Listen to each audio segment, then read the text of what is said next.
Now, Bitcoin has the Lindy effect in on the crypto space as the first mover and the most popular. Zcash has the Lindy effect as far as privacy coins. 9 years old. It just went through its second halving about a year ago. So it's on the same 4-year halving schedule as Bitcoin, which is another reason we kind of knew that it was about to get really bullish.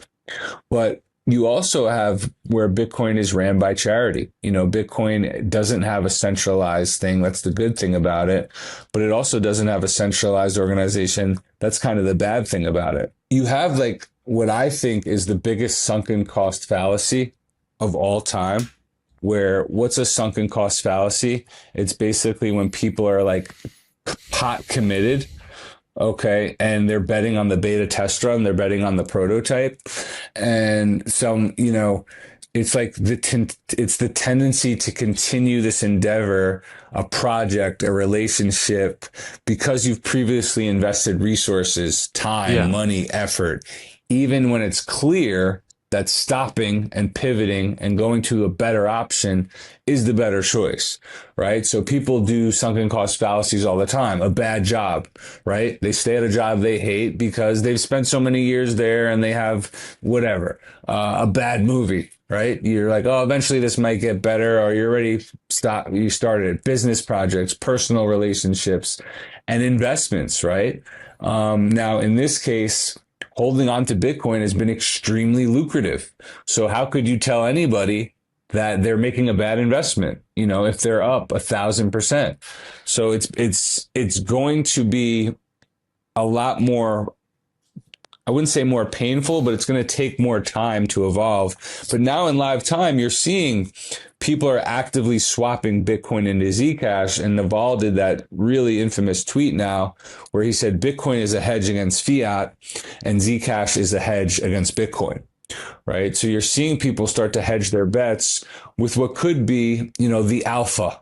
This could replace the prototype. Now, Bitcoin can always be a store of value, can always be digital gold.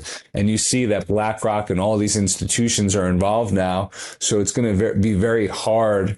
But there are certain catalysts that could happen. There could be the biggest black swan event in financial history where quantum, right? Quantum could end up hacking Bitcoin in 2 years, or it could be 20 years. Hmm. There's arguments on both sides. And Zcash isn't fully quantum resistant yet, but the shielded pool, holding your ZEC in a shielded pool, is one of the most quantum resistant ways you can hold your crypto today. And then you have some catalysts where people could get doxxed, people's whole transaction history, people's whole balance.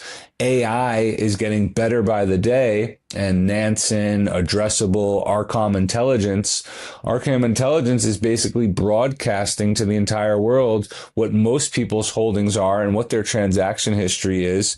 And now, because of this, a lot of people are opting to have institutionals hold their BTC, which goes totally against the ethos of what crypto is supposed to be, right? Crypto wasn't supposed to be JP Morgan and BlackRock holding our asset for us. Hmm. Crypto was supposed to give the power back to the people. So the writing's on the wall. There's a lot of bright minds now saying the same thing. And to be a good investor, you got to be super careful who you're listening to, who you're watching, and who you're learning from. And I think with Bitcoin and the Bitcoin Maxi community, to me, a Bitcoin Maxi is somebody who loves Zcash, because a Bitcoin Maxi is somebody who learned Bitcoin so much like the back of their hand that they actually know the flaws of it and know there's going to be a better product on the horizon.